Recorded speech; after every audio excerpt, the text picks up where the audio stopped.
Iran ने दावा किया कि उसकी एयर डिफेंस प्रणाली ने अमेरिकी MQ-9 रीपर ड्रोन को मार गिराया। ईरानी न्यूज एजेंसी IRNA के मुताबिक बुधवार को IRGC की एयर डिफेंस यूनिट ने आसमान में उड़ रहे इस अत्याधुनिक ड्रोन का पता लगाया, उसे इंटरसेप्ट किया और फिर मिसाइल दागकर नष्ट कर दिया। ईरान का दावा है कि ये कार्रवाई उसकी संप्रभुता की रक्षा के लिए की गई, क्योंकि अमेरिकी ड्रोन उसकी सीमाओं के बेहद करीब मंडरा रहा था। हालांकि अमेरिका ने इस दावे पर फिलहाल कोई आधिकारिक प्रतिक्रिया नहीं दी और इसे पूरी तरह चुप्पी के साथ रखना अच्छा समझा, जिससे इस घटना को लेकर सस्पेंस और गहरा गया। इस बीच IRGC ने अमेरिका को सख्त लहजे में चेतावनी देते हुए कहा कि वो हॉर्मुज स्ट्रेट में दखल देना तुरंत बंद कर दे।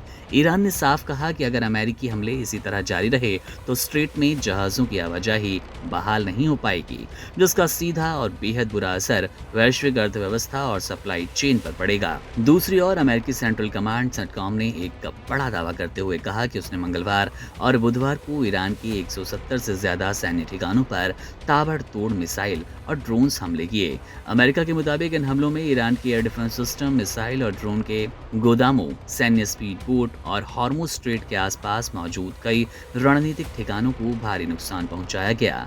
पिछले 24 घंटे में इस पूरे क्षेत्र में 5 बड़े जो अपडेट्स हैं उस पर भी नजर डाल लें, और ये अपडेट हैं जिन्होंने दुनिया की चिंता बढ़ा दी। पहला अपडेट ये कि अमेरिका ने बुशहर परमाणु ठिकानों के पास हवाई हमला किया। हालांकि ईरानी अधिकारियों के मुताबिक इस मुख्य फैसिलिटी को कोई नुकसान नहीं पहुंचा।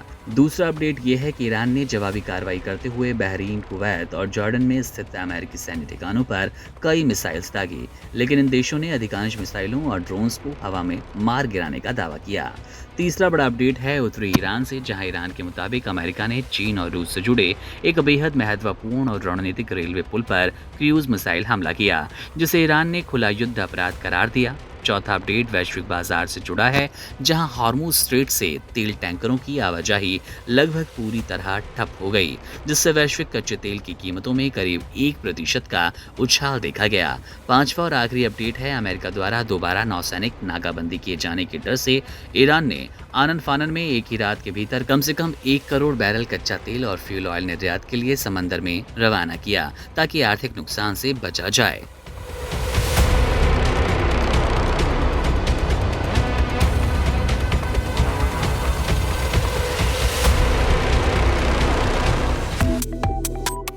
Subscribe to One India and never miss an update.